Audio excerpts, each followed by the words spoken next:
Selamat datang di saya Wibu. Kalau Anda Wibu, subscribe ya bos. Kalau Anda bukan Wibu, subscribe juga sih. Pada intinya dukung channel ini dengan like, komen, dan subscribe. Oke bos, kembali lagi di alur cerita manhwa terbaru, yaitu terisekai menjadi pangeran otot. Kemarin pasukan resimen mengkill kelompok bandit Limazu dan mereka berhasil membinasakan ribuan bandit itu dengan sangat mudah. Dan oke, seperti apa kisah selanjutnya dari Pangeran Sun Jin yang kita langsung aja lah dicapcus. Saat ini area Bukit Limanju penuh dengan tubuh-tubuh pasukan Limanju yang sudah pada modar. Komandan pasukan serta Komandan Kalivari Yong Seok merasa ngeri. Ini bener-bener nggak ngotak. Kenapa semua bandit Limanju sudah pada KO semua? Nggak ada sisanya sama sekali. Kemudian Komandan Jin Seok mendapatkan pasukan Joseon menemui dirinya. Dan ternyata itu Kapten Han Seo dan juga Kapten Yon Seo. Mereka dari tentara resimen yang menyerang bagian belakang bandit Lim Manju. Mereka berdua memberi informasi kalau Lim Manju sudah ditangkap, tapi udah modar komandan. Wanjir dah, udah modar. Apa itu benar?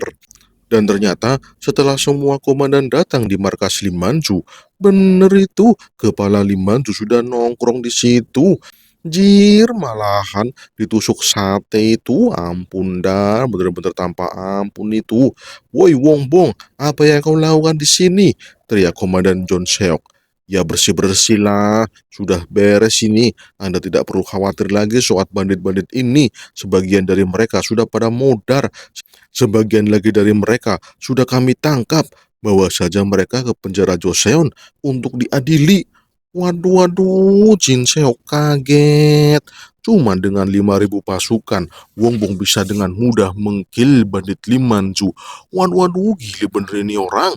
Lantas, kemana rampasan perang Jenderal Wong Bong? Aku tidak melihat apapun dari harta rampasan Limanju. Maaf komandan, Limanju cuman menyimpan kuda. Kudanya ada banyak sekali. Cuman banyak di antara kuda muda itu sudah pada modar. Ya, semua pada modar akibat perang. Dan sisanya diambil pasukan untuk makan-makan. Waduh, dah malah untuk makan-makan. Lah itu lihat saja, para tentara resimen sedang makan-makan daging kuda. Mereka makan dengan lahap. Nafsu makan mereka begitu tinggi sampai-sampai kuda di sini langsung punah. Wasem, Komandan Chon Seok marah besar. Ia marah karena tidak ada harta rampasan yang bisa ia bawa ke Joseon.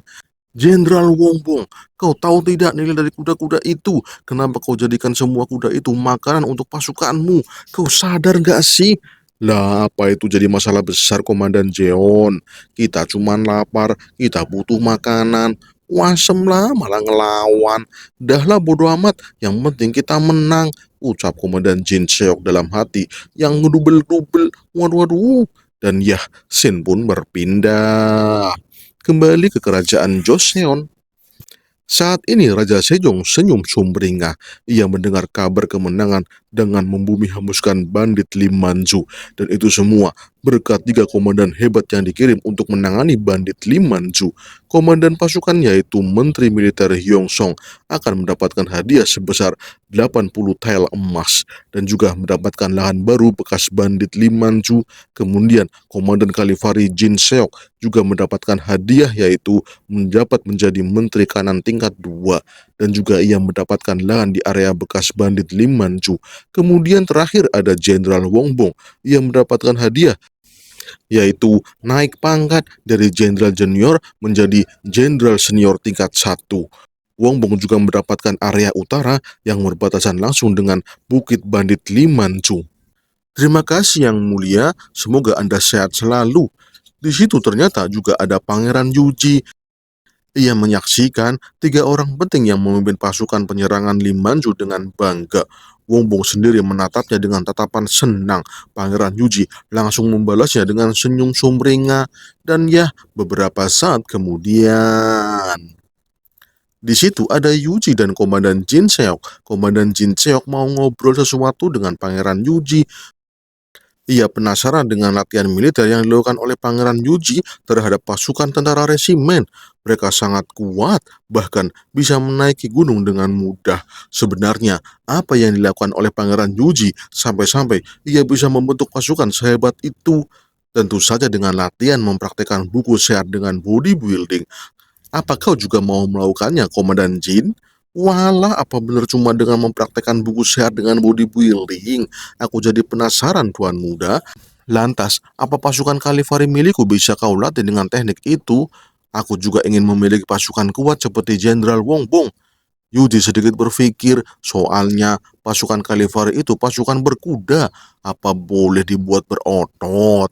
Tapi, okelah langsung dicoba bos, kalau gitu buat saja pasukan berkuda dengan armor full plate. Itu seperti zirah pasukan Eropa yang berkuda menggunakan besi full plate. Wah, ngeri ini bos. Pasukan kuda yang awalnya menggunakan pedang akan dirombak total oleh Yuji. Sip dah, udah ada gambaran besarnya. Saatnya untuk kembali bekerja. Dan Wokei Shin pun berpindah. Di kerajaan Ming, Kaisar Ming mendapatkan kepala Limanju dari utusan Joseon. Kaisar sangat senang dengan pencapaian Joseon yang berhasil membumi hanguskan kelompok bandit Limanju. Zhang Feng langsung memberi laporan terkait penggunaan meriam tangan alias contong yang telah digunakan oleh Joseon. Ia takjub karena cuma dengan 5.000 pasukan tentara resimen, Joseon bisa meratakan bandit Limanju yang berjumlah 25.000 orang. Ini pencapaian yang luar biasa. Luar biasa, aku akan menggunakan condong itu juga untuk mengkill orang-orang nomaden itu. Orang-orang Yuan itu harus binasa. Bangsa Mongol akan aku kill semuanya. Aku tidak mau padang bulu lagi. Segera latih para pasukan untuk menggunakan contong, buat mereka mahir, dan selanjutnya orang-orang dari Mongol itu akan merasakan kehebatanku. Kemudian Menteri Kiri, Yuan Kie, ia melaporkan kalau senapan contong buatan Kaisar Ming tidaklah sehebat buatan Joseon. Masih banyak kelemahan di dalamnya, perlu banyak perbaikan, dan masih belum efektif untuk peperangan melawan kekaisaran Yuan. Wah, itu laporan yang membuat Kaisar Ming kecewa. Ia minta Zhang Feng untuk segera mengatasinya, karena Joseon sudah melakukan tugasnya. Sekarang giliran Ming untuk membabat habis orang-orang nomaden itu. Aku akan menjamin itu yang mulia. Aku pikir Menteri Kiri Yuan Kie belum mencoba langsung contong buatan kekaisaran Ming. Aku harap Anda bisa mencobanya. Model terbaru yang telah kami uji untuk latihan pasukan tentara Ming. Walah, apakah itu benar? Menteri Yuan malah melongo mendengar ucapan dari Zhang Feng. Tapi kita pindah scene lagi, kita langsung ke bangsa nomaden. Saat ini Ishin Taishin, pemimpin dari bangsa nomaden, marah besar. Ia sangat marah karena saudaranya yaitu Li Manju, ia telah modar, dikill sama Joseon. Apa-apaan itu, ha? Aku menyuruhmu untuk memastikan Joseon tidak mendukung kekaisaran Ming. Tapi kenapa sekarang saudara kita yaitu Lim Manju malah dihabisi? Kau harus bertanggung jawab atas kematian Lim Manju sekarang juga. Waduh, ampun bos, ampun, ampun. Aku hanya menyampaikan apa yang dikatakan oleh Raja Sejong. Tidak kurang dan tidak lebih bos. Dasar tolol, tolol. Kita telah diperdaya kerajaan kecil itu.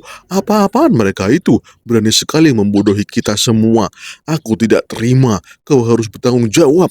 Tenanglah Taishin, kita tidak bisa kehilangan orang hebat lagi. Kita sekarang sudah terdesak, ucap penasihat Ishin Taishin. Dan Woke, Taishin pun mengampuni si utusan yang bernama Airak. Ia akan diampuni sampai dendam saudara Lim Manju terbalaskan. Hukum orang Joseon yang telah menggil Lim Manju. Temukan dia dan bawa dia kemari. Siap Tuan Besar, aku akan atasi itu. Sudah terbukti jelas, kerajaan Joseon telah berpartisipasi dengan kekaisaran Ming dalam penyerangan wilayah Yuan. Target mereka adalah kita. Kita tidak akan tinggal diam karena kita akan hancur begitu diserang dari dua arah.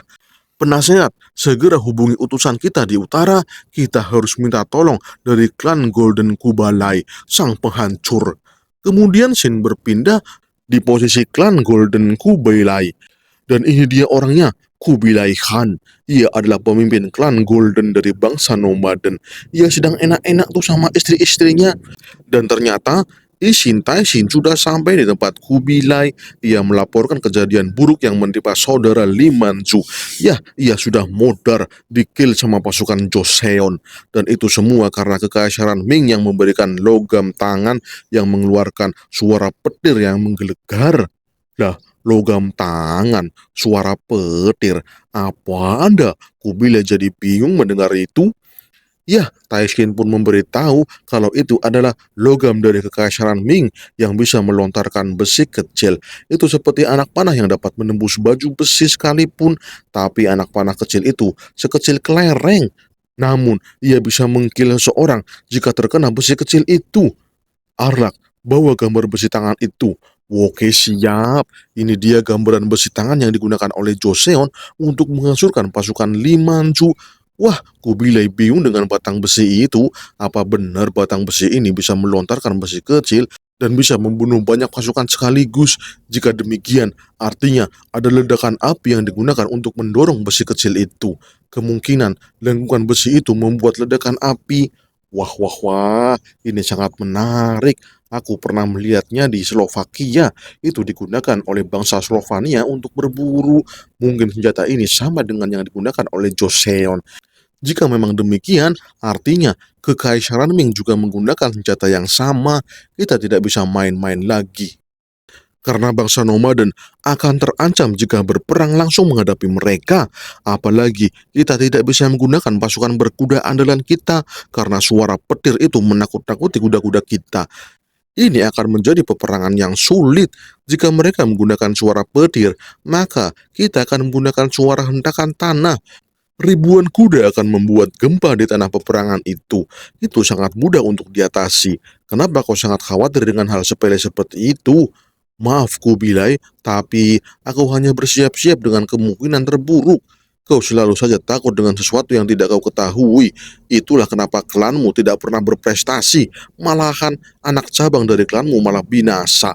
Itulah kelemahanmu yang tidak pernah kau atasi. Kalau mereka menggunakan suara petir untuk menakut-nakuti kudamu, tinggal tutup saja telinga mereka. Susah amat, kudanya pasti tidak mendengar suara itu. Jangan fokus dengan apa yang dilakukan oleh musuh. Carilah solusinya biar kau tahu kelemahanmu. Kemudian karena cuaca dingin, cewek Kubilai menaruh batang pohon untuk pembakaran. Akan tetapi setelah ditaruh, duar, jir malah meledak. Arlak langsung menghampiri cewek itu. Ia langsung memarahi cewek itu yang tidak tahu kalau kayu basah tidak boleh langsung ditaruh di bara api. Bisa meledak tulul-tulul. Wah, ucapan itu membuat Ishin Taishin mendapatkan ide bagus. Kayu basah dan suhu panas itu bisa membuat ledakan ya. Mantap. Jika bambu ini digunakan, maka semua akan beres. Bambu? Apa maksudmu? Ya, bambu dari timur Vietnam adalah bambu air yang unik dan bisa meledak jika dipanaskan. Jika kita menggunakan ini, kita bisa memenangkan peperangan. Wah, Kubilai kaget. Ada ya bambu seperti itu. Dan oke lah, Arlak pun diperintahkan untuk mencari bambu Viet itu. Bawa sebanyak-banyaknya. Siap, Tuan Besar, laksanakan perintah. Oke dah siap, peperangan akan menarik. Kau siapkan saja apa yang perlu kau siapkan. Aku akan mengatasi kerajaan kecil Joseon itu. Aku akan membalaskan dendammu Ishin Taishin, ucap Kubilai. Dan oke, kita langsung pindah scene lagi. Ini pasukan Kalivari yang ada di Joseon. Ya, mereka menggunakan baju besi dan juga senjata tombak. Tapi karena jumlah kuda yang menipis, karena digunakan untuk upeti kekaisaran Ming, jadinya banyak tentara Kalivari yang beralih profesi menjadi tentara biasa. Mereka malah banyak yang nganggur itu ya. Dan lagi, banyak di antara mereka yang mundur menjadi tentara Kalivari. Dan akibatnya, Yuji jadi shock berat. Ya, ia shock berat mendapatkan tentara Kalivari. Cuman tersisa sekitar 100 orang doang. Nggak ada ribuan. Ampun dah, pada kemana ini orang-orangnya? Ini gimana sih Menteri Pertahanan Yong Seon? Kenapa tentaranya tinggal segini? Katanya mau dilatih ulang. Malah tinggal sedikit. Waduh, waduh, malahan. Woi, kau kesini. Wanjir, ada pasukan yang dipanggil Pangeran Yuji. Ia langsung diambil pedangnya dan Yuji langsung shock lagi. Ini pedang apaan? Cok, cok, berkarat rusak pendek. Apa ini maksudnya? Apa ini beneran senjata untuk perang? Kau ini mau modal cepet ya pakai pedang seperti ini? Maaf yang mulia, ini cuma pisau dapur yang aku gunakan untuk memasak. Pedang aslinya sudah diambil oleh pihak militer, jadi cuman ini yang aku punya. Wanjir dah, pisau dapur. Dan cuman ini yang dimiliki. Ampun, kuampret banget. Separah inikah keadaan dari tentara Joseon? Dasar bajing loncat kuampret. Apa-apaan ini? Waduh dah, Menteri Pertahanan jadi ngamuk. Ia kesal sekali karena ia mendapatkan pasukan Kalifare yang ia banggakan. Malah menjadi pecundang seperti ini. Tulul, tulul. Ini tidak bisa dibiarkan. Aku akan membuat kalian membara. Kalian semua harus dibakar semangatnya supaya tidak terjadi lagi pecundang-pecundang seperti ini. Negara kita sedang dipertaruhkan, dasar tulul. Waduh, dah ngamuk sampai berapi-api dan mungkin keesokan harinya. Para pasukan Kalifari mulai dibentuk kembali. Kali ini pasukan baru Kalifari akan dilatih langsung oleh Pangeran Yuji. Tapi Yuji sedikit terganggu oleh keberadaan orang-orang nomaden yang ada di atas bukit. Itu orang-orang dari klan mana dah? Kenapa malah ada di sini? Para prajurit jadi khawatir mendengar itu. Tapi Menteri Pertahanan meyakinkan kalau mereka bukanlah musuh. Mereka adalah klan yang sering diserang oleh Lee Manchu. Mereka sebenarnya sedang berterima kasih kepada Joseon karena sudah ngebantai Lee Manchu. Dan itu orangnya, itu adalah dari klan Uraiha. Itu bangsa nomaden yang hidup di utara wilayah Joseon.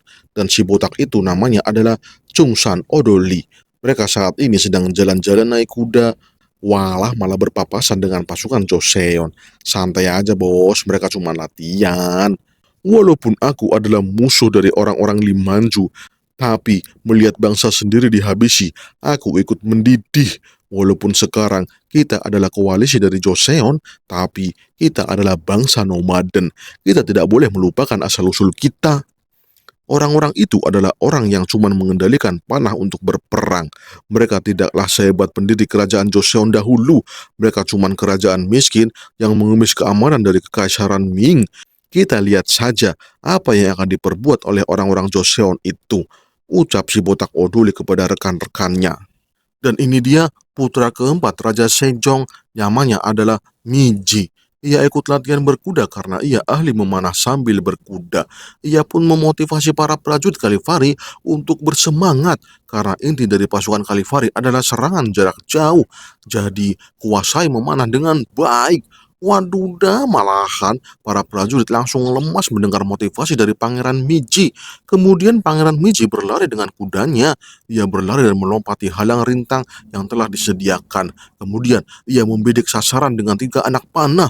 Wah gile banget, udah kayak Arjuna saja ini mah. Dan serung, 3 anak panah diluncurkan tajam ke arah sasaran.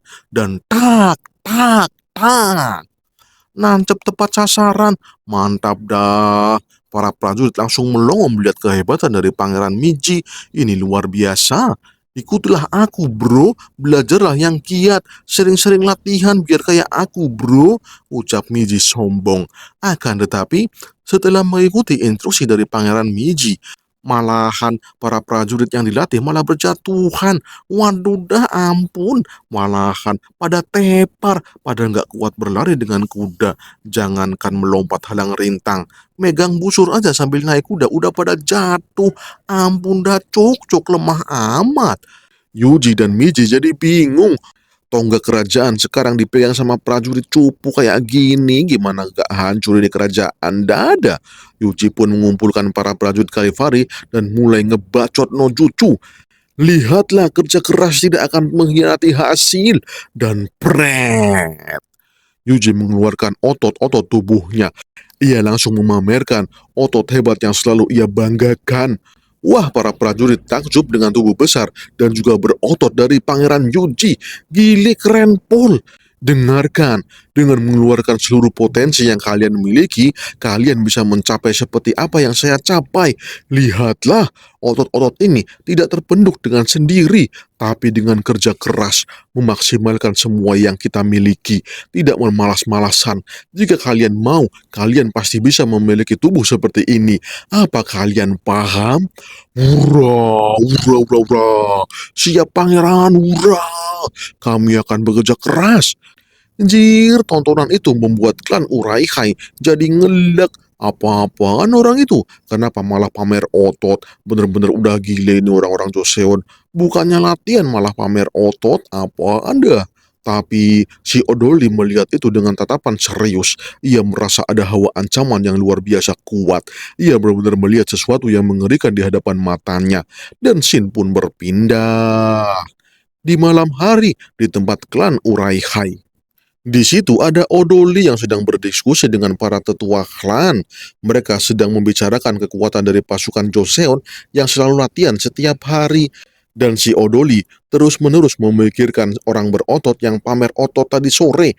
Ia menebak kalau orang berotot itu adalah komandan pasukan Joseon. Bahkan tetua di situ mengatakan kalau orang-orang Joseon sedang melatih otot-ototnya dan mereka akan menarik busur Seng Yeo yang beratnya 200 lbs atau sekitar 100 kilo daya tarik. Tapi Odoli mengatakan kalau dengan kekuatan sehebat itu, Komandan Joseon pasti bisa mengangkat 5 kali busur Song Seo. Waduh, itu beneran tuh. Itu gile sekali kalau benar itu terjadi. Itu bener-bener gile. Jika anak panah bisa ditarik dengan busur sekeras itu, maka lawan mereka hanya menunggu ajal. Besi sekuat apapun tidak akan sanggup menahan kekuatan kedatangan anak panah busur Song Seo. Ini menakutkan. Tapi di tengah rapat itu ada seseorang yang datang. Ia mengatakan kalau utusan dari Kubilai dari klan Golden telah sampai dan ia mau mendiskusikan sesuatu. Dan ini dia orangnya, namanya adalah Kensing, utusan dari klan Golden Kubilai. Odoli kaget karena ia kedatangan orang besar, padahal klannya adalah klan kecil, malahan kedatangan klan besar. Apa gerangan yang membawa kemari Tuan Kensing? To the point aja bro, klan Golden akan menyerang Joseon. Kau sebagai orang nomaden yang tinggal di wilayah Joseon harus ikut perintah Kubilai sebagai bentuk ketaatan kepada leluhur bangsa nomaden. Wajib mendengar itu Odoli dan para tetua kaget menyerang Joseon. Apa maksudnya? Bangsa Yuan telah dikhianati oleh Kekaisaran Ming. Mereka sedang melakukan serangan dagang dan juga serangan militer secara diam-diam. Dan Joseon membantu Kekaisaran Ming dalam peperangan ini. Jadi Kubilai dan Isshin Taishi telah menyatukan kekuatan untuk menyerang dua kerajaan itu secara bersamaan. Dan kalian semua, klan-klan kecil dari wilayah Joseon, diwajibkan untuk ikut serta dalam peperangan ini. Ini adalah bentuk tanggung jawab dari bangsa nomaden yang harus kalian taati. Waduh, gaswat, para tetua langsung keringat dingin. Kalian semua, klan-klan kecil, setidaknya harus menyediakan 5.000 pasukan berkuda untuk membantu klan Kubilai. Kuota tersebut harus kalian penuhi sesegera mungkin, karena Kubilai akan segera datang kemari dengan 40.000 pasukannya. Walah, 5.000 pasukan itu akan sulit bagi klan Uraihan. Kami klan kecil, kami hanya beranggotakan 500 orang. Tidak ada 5.000 orang. Dari mana pasukan sebanyak itu kami dapatkan? Iya, Kensik, itu tidak mungkin bagi kami lakukan. 5.000 itu terlalu banyak. Kami tidak mungkin memiliki pasukan sebanyak itu, Kensik. Ya bodoh amat. Kalian kan bisa meminta bantuan dari klan-klan kecil lainnya. Jangan ada penolakan. Atasi saja masalahmu itu. Panggil semua klan-klan kecil di sisi Kubilai. Kalau kalian membantah, itu artinya tidak ada lagi darah nomaden dalam diri kalian. Leluhur akan malu melihat keturunannya tidak memiliki jiwa kesatria nomaden. Aku mengerti, aku akan melakukannya, ucap Odoli santai. Tapi, apa benar Tuan Kubilai dan Isshin Taishi akan menyerang Joseon dan Kekaisaran Ming? Apa strategi yang dilakukan sehingga dua klan besar nomaden bisa melawan kerajaan hebat seperti itu? Kau jangan meremehkan dua pemimpin klan besar. Kekaisaran Yuan yang selalu menopang kita adalah kekaisaran dari leluhur nomaden, keturunan langsung dari sang penakluk Genghis Khan. Mereka adalah orang-orang yang hebat yang menggeser dua posisi kerajaan konyol itu. Apalagi mereka telah bersekongkol mengkilim Manju, saudara dari Isshin Taishin. Ini tidak bisa dibiarkan. Aku mengerti, tapi seperti yang dikatakan para tetua, kami akan kesulitan menghadapi klan-klan kecil lainnya. Mengingat posisi kami yang bukan apa-apa di antara klan-klan nomaden lainnya. Jadi, kami harap Anda mengerti posisi kami saat ini. Kalau begitu, aku akan memberikan emblem dari Kubilai Klan Golden. Tunjukkan emblem itu pada mereka, mereka harus tunduk. Karena ini adalah emblem leluhur bangsa nomaden. Sekarang bukan lagi waktunya untuk tercerai-berai. Bangsa nomaden harus menjadi satu. Seperti dulu Genghis Khan memimpin pasukan klan dari berbagai klan di benua ini. Bangsa nomaden harus menjadi satu seperti dulu. Ya, seperti dulu ketika Genghis Khan memimpin semua klan dari berbagai wilayah dan ia menaklukkan setengah dunia dengan klan-klan tersebut. Kita harus meneruskan tujuan hidup leluhur kita. Jangan sampai kita memalukan leluhur bangsa nomaden. Kami mengerti. Terima kasih atas pengertiannya. Jir, malahan tambah jengkel dah. Maksa banget nih orang. Tapi Kensik memberitahu kalau 40.000 pasukan Isin Taishin telah disiapkan untuk menyerang kekaisaran Ming dan Kubilai telah mempersiapkan 40.000 pasukan untuk menyerang Joseon. Mereka akan menyerang secara bersamaan. Jadi bersiaplah untuk peperangan membumi hanguskan dua kerajaan tolol. Begitu saja, aku menantikan kabar baik darimu, Odoli. Jangan kau hianati leluhur bangsa nomaden. Okelah, langsung dicis. Wanjir, semua tetua malah keringat dingin dan Odoli langsung menunduk dan ia mengatakan, bawakan aku kuda, aku akan pergi ke Raja Sejong. Walah walah walah, mau ketemu Raja Sejong apa maksudnya? Dan kita langsung pindahin ke kerajaan Joseon, tepatnya di posisi Raja Sejong. Ya, Raja Sejong sedang menerima laporan dari klan Uraihan dan ternyata itu Odoli. Dia langsung to the point bahwa bangsa nomaden akan menyerang kerajaan Joseon dan juga kekaisaran Ming. Mereka akan serentak menyerang dengan dua pemimpin hebat, yaitu Isin Taishin dan Kubilai Khan. Lantas, apa kau akan mendukung bangsamu, Odoli? Tanya Raja Sejong. Maafkan kelancangan hamba, tapi sebagai bangsa yang memiliki leluhur yang kuat, klan Uraihan akan kembali ke bangsanya dan mendukung penyerangan. Dengan ini, kami akan mundur secara penuh dari wilayah Joseon. Terima kasih selama ini telah menerima kami sebagai rakyat Joseon. Dan kami meminta maaf atas keputusan kami. Wanjir, Ruji kesal banget.